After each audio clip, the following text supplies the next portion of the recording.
السلام علیکم ورحمۃ اللہ نحمدہ ونصلی علی رسولہ الکریم اما بعد فاعوذ باللہ من الشیطان الرجیم بسم اللہ الرحمن الرحیم رب اشرح لی صدری ویسر لی امری واحلل عقدۃ من لسانی یفقہوا قولی۔ سورۃ الجن کا ترجمہ آج پڑھ لیتے ہیں۔ بسم اللہ الرحمن الرحیم۔ قل اوحی الی انہ استمع نفر من الجن فقالوا انا سمعنا قرآنا عجبا۔ اے نبی صلی اللہ علیہ وآلہ وسلم، آپ کہہ دیجئے میری طرف وحی کی گئی ہے کہ جنات کی ایک جماعت نے بڑے غور سے سنا،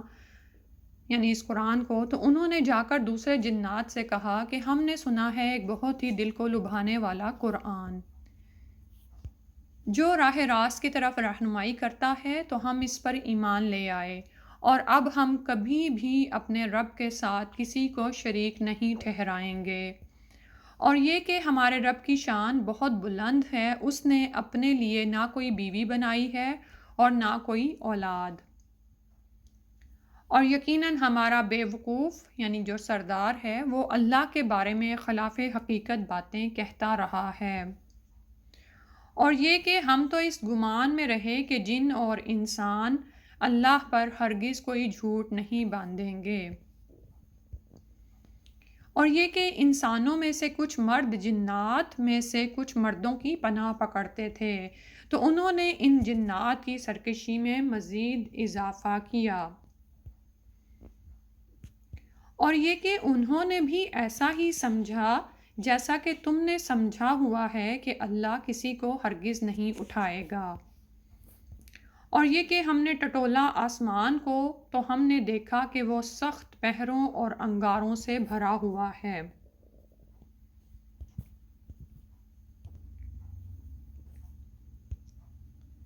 اور یہ کہ اس سے پہلے ہم اس کے بعض ٹھکانوں میں بیٹھا کرتے تھے کچھ سن گن لینے کے لیے،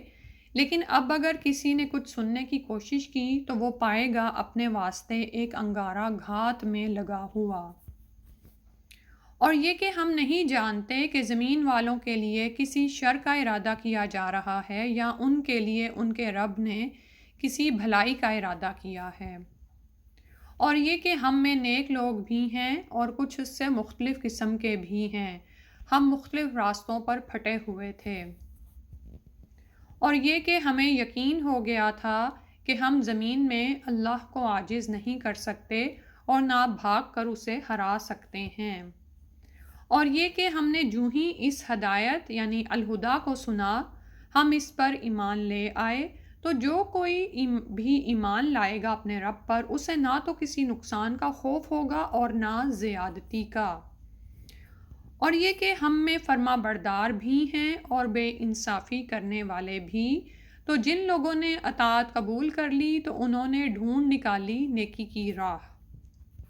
اور جو بے انصاف ہیں تو وہ جہنم کا ایندھن بن کر رہیں گے۔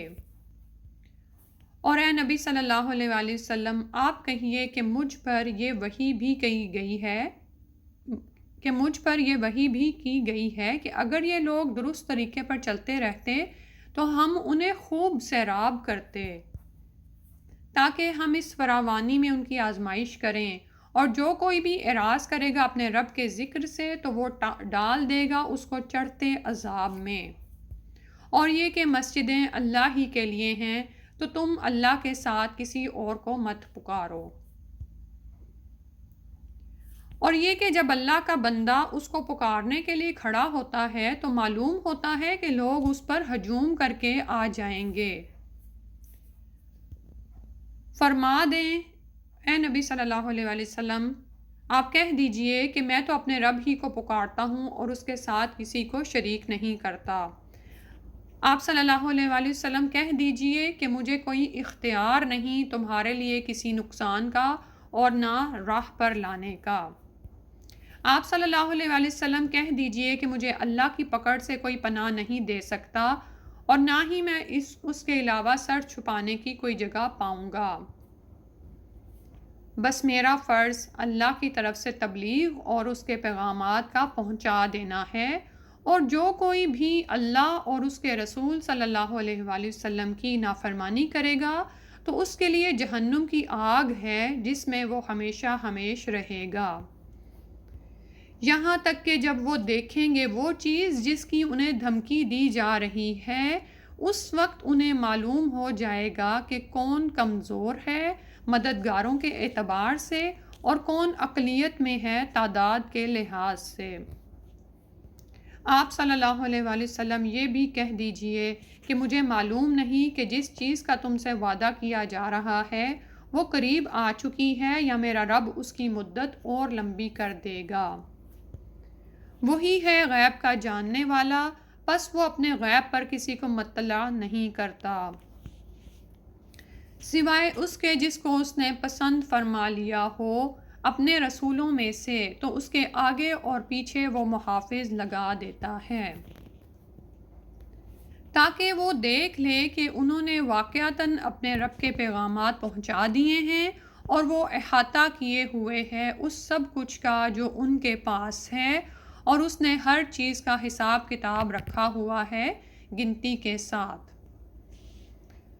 یہاں پر یہ سورہ مکمل ہوتی ہے، اور بنیادی طور پر سورہ جن میں آپ یہ دیکھیں کہ جنوں نے اس کلام کو سنا اور وہ ہدایت پا گئے، اور ایسی ہدایت انہوں نے پائی کہ اس ہدایت کو آگے پہنچانے والے بن گئے۔ ہم کس چیز کو آگے پہنچاتے ہیں؟ جس سے ہم امپریس ہوتے ہیں، جہاں سے ہم بہت زیادہ فائدہ اٹھاتے ہیں۔ مثلاً اگر آپ کو کسی جگہ کی سیل کا پتہ چلے تو آپ فوراً آ کر اپنے خاندان والوں کو، اپنے پیاروں کو بتاتے ہیں کہ فلاں جگہ سے چیز خریدو، ٹھیک ہے؟ تو یہ وہ ہدایت تھی جس کی قدر جن جان گئے، وہ پہچان گئے کہ یہ سب سے قیمتی چیز ہے، تو وہ آگے پیغام پہنچانے والے بن گئے۔ یہ قرآن، یہ کلام ہمارے پاس کتنے سالوں سے ہے، کتنی مدت ہا دراز سے ہے، ہم اس کا کیا حق ادا کر رہے ہیں؟ کیا یہ ہمیں بھی سب سے قیمتی چیز معلوم ہوتی ہے کہ ہم اس کے بارے میں اپنے پیاروں کو بتائیں اور ان کو بھی اس راہ پر لگائیں؟ تو آج سے ہم تہیہ کرتے ہیں کہ ہم اس کلام کو لوگوں تک لے کر جائیں گے انشاءاللہ، اور اس کو دوسروں تک لے کر جانے میں ہماری اپنی ہی بھلائی ہے، کیونکہ ہم اس بات کے مکلف ٹھہرائے گئے ہیں۔ رسول اللہ صلی اللہ علیہ وآلہ وسلم کی امت میں سے ہونا صرف اس بات کا تقاضا نہیں کرتا کہ ہم اپنی عبادات کو پورا کریں اور اللہ کے ہاں سرخرو ہو جائیں، بلکہ ہم پر یہ ذمہ داری ڈالی گئی ہے۔ ہم انبیاء کے وارث ہیں، اور انبیاء کا ورثہ علم تھا، ٹھیک ہے؟ اس امت کی یہ ذمہ داری ہے۔ اب نبی نہیں آئے گا، ہمارا نبی رسول اللہ صلی اللہ علیہ وآلہ وسلم آخری نبی تھے، ان کے بعد اب اس کلام کو، اس پیغام کو ہم نے ساری دنیا تک پہنچانا ہے۔ کنتم خیر امت اخرجت للناس، تم بہترین امت ہو جو لوگوں کے لیے نکالی گئی ہے۔ تو لوگوں کے لیے نکالی گئی امت نماز، روزہ، حج، زکوٰۃ تو سب کچھ ہی کرے گی، لیکن تبلیغ بھی اس کے فرائض منصبی میں شامل ہوگی۔ ہر شخص اپنی اپنی کیپیسٹی میں جتنا کام کر سکتا ہے اس سے اس کی پوچھ ہوگی، ٹھیک ہے؟ تو انشاءاللہ ہم یہ کام کریں تو، اور اللہ سبحانہ و تعالیٰ اس بات کے بارے میں ہم سے پوچھے گا، سوال کرے گا۔ ہم سے یہ سوال پوچھا جائے گا کہ جو ہدایت تمہیں دی گئی تھی اس کو تم نے آگے پہنچانے میں کیا کردار ادا کیا؟ جتنے ریسورسز تمہارے پاس تھے، جتنی صلاحیت تمہارے پاس تھی، جتنی قابلیتیں تمہارے پاس تھیں، اس کو تم نے کس طرح، کس حد تک استعمال کیا کہ اللہ کے اس دین کو اس دنیا میں غالب کرو، دوسروں تک پہنچاؤ، ٹھیک ہے؟ ہم اللہ سے مدد مانگتے ہیں کہ اللہ سبحانہ و تعالیٰ ہمیں اس دین کے انصار میں شامل فرما لیں۔ اور آپ یہ دیکھیں کہ جب آپ دین کے مددگار بن جاتے ہیں تو اللہ سبحانہ و تعالیٰ آپ کا قرض اپنے اوپر نہیں رکھتے۔ اللہ سبحانہ و تعالیٰ تو بہت غنی ہیں، وہ چاہیں تو یہ کام خود ہی کر لیں، ٹھیک ہے؟ اپنی فوجوں سے کروا لیں، اپنی چھوٹی چھوٹی مخلوقات سے کروا لیں۔ اگر ہم پر یہ ذمہ داری ڈالی گئی ہے اور ہم کچھ کام اس سلسلے میں کرتے ہیں تو اس کا صلہ بھی اللہ سبحانہ و تعالیٰ عطا کرتے ہیں۔ آپ اللہ کے دین کے مددگار بن جائیں، اللہ تعالیٰ آپ کے کاموں کو کافی ہو جائیں گے انشاءاللہ۔ سبحانک اللہم و بحمدک، نشہد ان لا الہ الا انت، نستغفرک و نتوب الیک۔ السلام علیکم ورحمۃ اللہ۔